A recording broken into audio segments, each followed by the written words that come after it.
ہر طرح کی تعریف اللہ کے لیے ہے جو کرم و عطا والا ہے، جو کتاب نازل کرنے والا، بادل چلانے والا اور لشکروں کو شکست دینے والا ہے، جس نے اپنے متقی بندوں کو توفیق دی اور ان کے لیے سخت مشکلات کو آسان کر دیا، اور جس نے کافروں کو ناکامی اور برے عذاب کی وعید سنائی۔ اس کے سوا کوئی معبود برحق نہیں، اسی کی پناہ ہے اور اسی کی طرف لوٹنا ہے۔ اور میں گواہی دیتا ہوں کہ ایک اللہ کے سوا کوئی معبود برحق نہیں، اس کا کوئی شریک نہیں، اور میں گواہی دیتا ہوں کہ محمد اللہ کے بندے اور رسول ہیں، جو ان لوگوں میں سب سے بہتر ہیں جنہوں نے اپنے رب کی عبادت کی اور یکسوئی برتی۔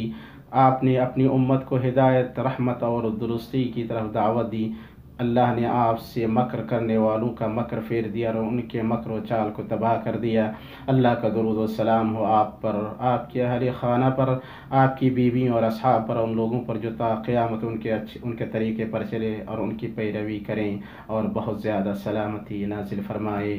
اما بعد، اے لوگو، میں آپ کو اور اپنے کوتاہ نفس کو اللہ کے تقوی، اس کے کتاب اور اس کے رسول کے طریقے کو مضبوطی سے پکڑنے کی وصیت کرتا ہوں۔ تقوی گمراہی کے سمندروں میں ڈوبنے اور سرگردانی کے صحراؤں میں بھٹکنے سے نجات پانے کا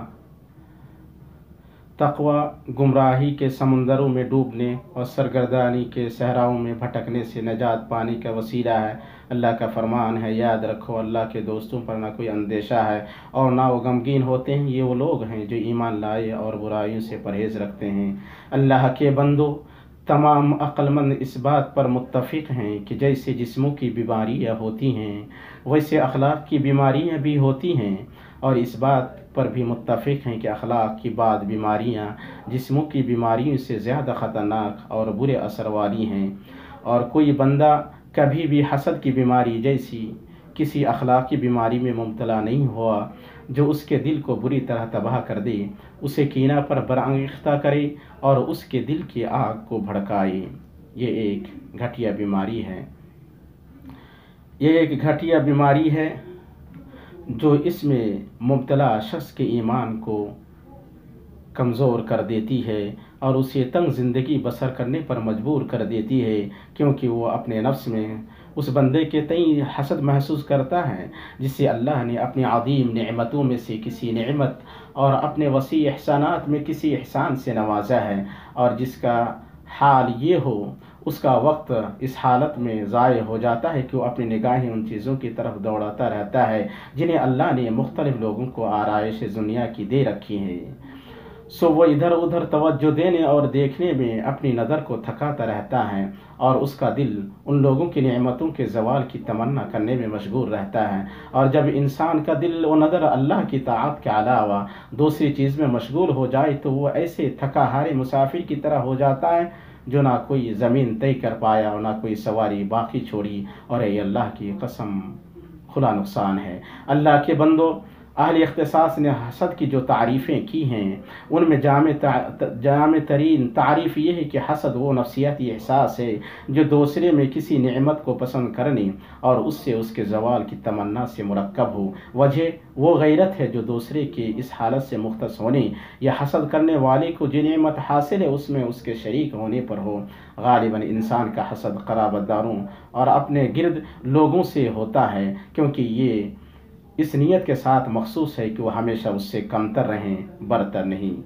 ہر مذموم حسد کرنے والے کا اسوہ زمین آباد ہونے سے پہلے ابلیس ہے، اس پر اللہ کی لعنتیں ہوں۔ اسے سوائے حسد کے کسی چیز نے سجدہ سے نہیں روکا، اور سوائے حسد کی کسی چیز نے آدم اور حوا کو جنت سے نہیں اتارا، اور زمین آباد ہونے کے بعد حسد کرنے والے کا اسوہ آدم علیہ السلام کے دو بیٹوں میں سے ایک بیٹا ہے۔ اللہ کا فرمان ہے، ان دونوں نے ایک نذرانہ پیش کیا، ان میں سے ایک کی نظر تو قبول ہو گیا اور دوسرے کی مقبول نہ ہوئی، تو وہ کہنے لگا کہ میں تجھے مار ہی ڈالوں گا۔ اس نے کہا، اللہ تعالیٰ تقوی والوں کا ہی عمل قبول کرتا ہے۔ حسد آسمان میں اللہ کی نافرمانی کا پہلا محرک رہا ہے، اور وہی زمین میں بھی اللہ کی نافرمانی کا پہلا سبب ہے۔ پھر انسان کی فطرت میں سے حسد سے کم بچ پانا ہی ہے، لیکن رضامند اسے چھپائے رکھتا ہے اور اس سے بچنے کے لیے اللہ سے مدد طلب کرتا ہے، لیکن ناراض اسے ظاہر کر دیتا ہے اور محسود کے لیے نقصان کی آرزو کرتا ہے، اور لوگ اس معاملے میں قلت و کثرت کے درمیان ہے۔ رسول اللہ صلی اللہ علیہ وسلم نے سچ کہا جب آپ نے فرمایا تمہارے اندر قوموں کی بیماری سرایت کر گئی ہے اور وہ ہے حسد اور کینہ۔ اسے ترمذی نے روایت کیا ہے۔ اس لیے اللہ تعالیٰ نے حسد سے منع فرمایا جیسا کہ اس کے اس فرمان میں ہے، اور اس چیز کی آرزو نہ کرو جس کے باعث اللہ نے تم میں سے بعض کو بعض پر بزرگی دی ہے۔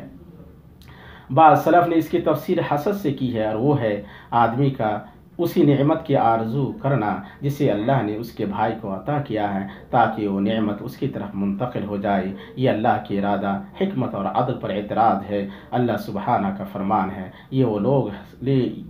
لوگ اس سے حسد کرتے ہیں اس پر جو اللہ نے اپنے فضل سے انہیں دیا ہے۔ اللہ کے بندوں، حسد کرنے والی کی تصویر یہ ہے کہ اس کا دل اللہ کے بندوں میں سے کسی بندے پر ناراض ہوتا ہے جس کا حاسد کی نظر میں سوائے اس کی کوئی گناہ نہیں کہ اللہ نے اسے اپنی بے شمار نعمتوں میں سے کوئی نعمت عطا فرمائی ہے۔ اس لیے عقل مند حسد اور آگ کے درمیان مشابہت پاتا ہے، کیونکہ حسد نیکیوں کو کھا جاتا ہے جیسے آگ لکڑی کو کھا جاتی ہے، اور حسد کرنے والا محسود کے تئیں اپنے جی میں جو احساس پاتا ہے اس کی وجہ سے وہ اپنے آپ کے بعد حصے کو کھا جاتا ہے۔ اور اللہ کے بندوں، نتیجہ یہ ہے کہ آگ جب کھانے کے لیے کچھ نہیں پاتی ہے تو اپنے بعد حصے کو کھا جاتی ہے۔ اللہ کے بندوں، اس میں کوئی تعجب نہیں، کیونکہ حسد ہی کی وجہ سے ابلیس نے اللہ کے حکم سے تکبر کیا، اور اسی حسد نے ایک بھائی کو اپنے بھائی کو قتل کرنے اور کچھ بھائیوں کو اپنے بھائی کو کنویں کی تاریکیوں میں پھینکنے پر آمادہ کیا۔ اسی حسد نے ابو جہل کو نبی صلی اللہ علیہ وسلم پر ایمان لانے سے روکا، جیسا کہ اس مشہور واقعے میں ہے جسے مفسرین نے ذکر کیا کہ اخنس بن شریک ابو جہل کے گھر آیا اور کہا، ابو الحکم، محمد سے جو کچھ سنا اس کے بارے میں تمہاری کیا رائے ہے؟ اس نے کہا، کیا سنا؟ ہم اور بنو عبد مناف عزت کے لیے باہم لڑے، انہوں نے کھلایا تو ہم نے بھی کھلایا، انہوں نے ذمہ داری اٹھائی تو ہم نے بھی ذمہ داری اٹھائی، انہوں نے دیا تو ہم نے بھی دیا، یہاں تک کہ جب ہم گھٹنوں کے بل بیٹھے اور ریس کے دو گھوڑوں کی مانند برابر کے ہو گئے تو انہوں نے کہا، ہم میں سے نبی ہے جس کے پاس آسمان سے وحی آتی ہے، تو بھلا یہ شرف ہم کب پا سکتے ہیں؟ اللہ کی قسم، ہم اس پر نہ کبھی ایمان لائیں گے اور نہ اس کی تصدیق کریں گے۔ پھر اخنس اس کے یہاں سے اٹھا اور اسے چھوڑ کر چلا گیا۔ اللہ کے بندوں، آپ سورہ یوسف پر غور کر سکتے ہیں۔ یہ وہ عظیم سورہ ہے جو تدبر کرنے والوں کے دلوں کو اسیر بنا لیتی ہے، اور سازش، مکر اور باپ بیٹے میں تفریق کے مراحل سے گزرنے والے خوبصورت ترین قصے سے متعلق غور و فکر اور جذبات کی فضا میں انہیں سیر کراتی ہے، یہاں تک کہ آنکھیں آنسو بہانے لگتی ہیں اور ڈر سے گلے پھنسنے لگتے ہیں اس ہستی کے ساتھ ہمدردی میں جو قاتل حسد کا شکار بنی۔ جو اس سورہ پر اچھی طرح غور کرے گا وہ یہ دیکھے گا کہ حسد اندھا اور بہرا بنا دیتا ہے، یہاں تک کہ حسد کرنے والے نہ صرف انسان کی حالت بیداری میں ہونے والی چیز پر حسد کرتے بلکہ وہ اس سے تجاوز کر کے اس کی ان خوبصورت خوابوں پر بھی حسد کرتے ہیں جو نیند میں دیکھتا ہے۔ حسد کرنے والوں کے حسد کی کوئی حد نہیں ہے جہاں وہ رکیں، ایسا کیسے نہ ہو جبکہ یعقوب علیہ السلام نے اپنے بیٹے یوسف علیہ السلام سے فرمایا، پیارے بیٹے، اپنے اس خواب کا ذکر اپنے بھائیوں سے نہ کرنا، ایسا نہ ہو کہ وہ تیرے ساتھ کوئی فریب کاری کریں۔ حسد کرنے والے پر تعجب ہے کہ وہ صرف دنیا کے لیے ہی حسد کرتا ہے، یہاں تک کہ جب وہ کسی عالم یا صالح سے حسد کرتا ہے تو ان کی شہرت کی وجہ سے حسد کرتا ہے، عالم کے علم اور صالح انسان کے عمل کی وجہ سے نہیں۔ وہ اپنے حسد سے صرف اترانے والا دل، عیب جو آنکھ اور حملہ آور زبان ہی کماتا ہے۔ وہ حسد کی جنگ میں داخل تو ہوتا ہے اور اسے پتہ نہیں ہوتا کہ اس کی ہاری ہوئی جنگ ہے، کیونکہ فی الواقع اس نے موہوب کی ذات پر اعتراض نہیں کیا بلکہ خود واہب یعنی عطا کرنے والے پر اعتراض کیا۔ جو اچھی طرح اس سورہ پر غور کرے گا وہ دیکھے گا کہ انسان کے دل میں موجود حسد اس سے کسی ایسے جرم کی قباحت کو چھپا دیتا ہے جو اپنے مقصد کو پانے کے لیے کرتا ہے، وہ چاہے اپنے قریب ترین انسان کے ساتھ ہی کیوں نہ ہو، بلکہ حسد اس پر اس کے جرم کو اس طرح الٹ دیتا ہے کہ اسے پسندیدہ عمل سمجھنے لگتا ہے جس میں کسی طرح کا کوئی عیب نہیں۔